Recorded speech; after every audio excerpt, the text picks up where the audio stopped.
किसी भी कार्य को करने के लिए शुभ मुहूर्त का अपना खास महत्व होता है। कार्य की सफलता के लिए लोग शुभ मुहूर्त में कार्य करना चाहते हैं। ज्योति पर्व पर लोग किस प्रकार से शुभ मुहूर्त में पूजा अर्चना करें, आई इंडिया के साथ श्री कल्पतरु मानव सेवा संस्थान के संस्थापक अध्यक्ष आचार्य संदीप शुक्ल उर्फ धनंजय जी महाराज हमारे साथ हैं। नमस्कार। नमस्कार जी। पंडित जी, अब हम आपसे कुछ गोवर्धन पूजा के बारे में बात करेंगे। तो सबसे पहले हमें ये बताइए कि गोवर्धन पूजा का क्या महत्व है।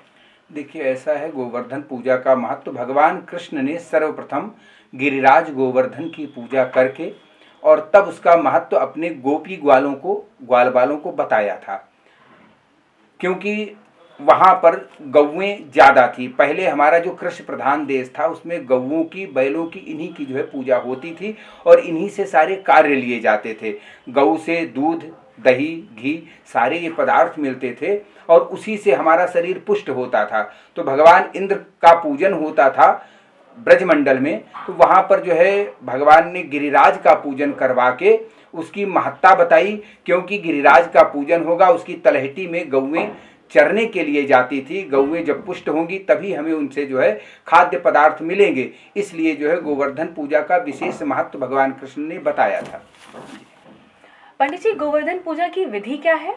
गोवर्धन पूजा की विधि वैसे तो कहीं कहीं पर प्रचलन में गिरिराज गोवर्धन का स्वरूप गोबर से बना करके पूजन किया जाता है, लेकिन अपने इधर की जो परंपरा है इसमें गोबर के कुछ पुतले और जो है एक चौकोर मंडल बना करके मंडलाकार, उसमें जो है गिरिराज की प्रतिमा को, गौओं को आदि बना के, जो भगवान कृष्ण ने पहले परंपरा चालू की थी उसी के निमित्त गौओं का, बैलों का स्वरूप बना करके उसका पूजन किया जाता है और उस पर रोली अक्षत आदि से पूजन करके कुछ चावल के आटे से भी उसमें खाद्य पदार्थ बनता है और उसका भोग लगता है। कच्चे भोजन का, जिसमें कि जो है दाल, चावल या कढ़ी या बड़ा, इनका भी भोग लगता है। ऐसी परंपरा अपने यहाँ प्रचलित है जी। तो पंडित जी, हमें ये बताइए कि किस मुहूर्त में करें गोवर्धन पूजा? जी हाँ, ये बहुत महत्वपूर्ण विषय है। इस बार अमावस्या हमारी जो है वो गोवर्धन पूजा के दिन 11:44 तक रहेगी। उसके बाद ही गोवर्धन पूजा का मुहूर्त बनता है। तो 11:44 से 1 बजे तक गोवर्धन पूजा का विशेष मुहूर्त बनता है। इसी मुहूर्त में कृपया पूजन करें तो ज़्यादा लाभ होगा जी।